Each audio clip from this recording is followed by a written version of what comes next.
हरपाल जी के बगल में जैसे ही ठाकुर जी पहुंचे, हरपाल जी बोले भैया जय श्री कृष्ण प्रणाम।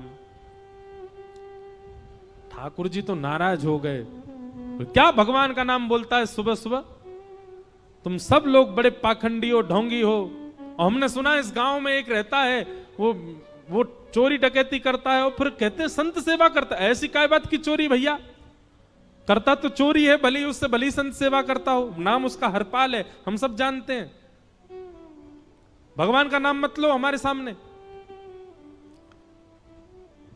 हरपाल जी समझ गए वो तो बिल्कुल भगवत विमुख है, इसकी तो एक अंगूठी भी नहीं छोड़नी मुझको, इसका तो सब लेके जाऊंगा।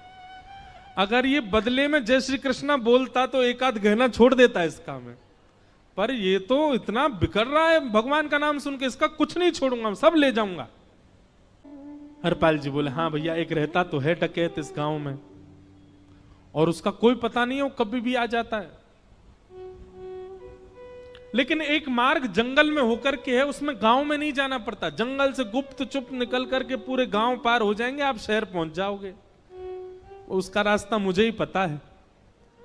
सेठ जी बोले तो तुम हमको पार करवा दो।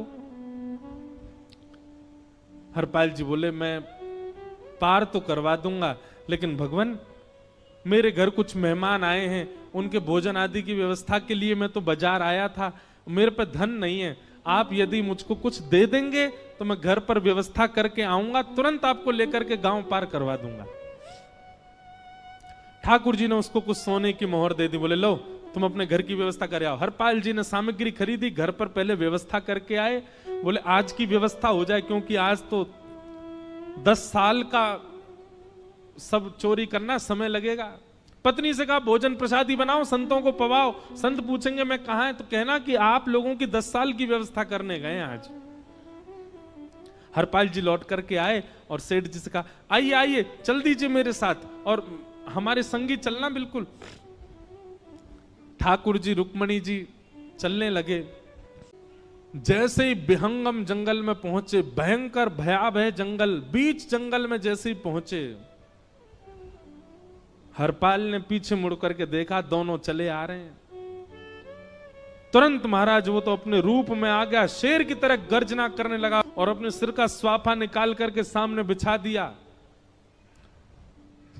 भगवान जो सेठ जी के रूप में आया, भगवान बोले भैया ये क्या कर रहे हो? बोले मैं ही हरपाल हूं।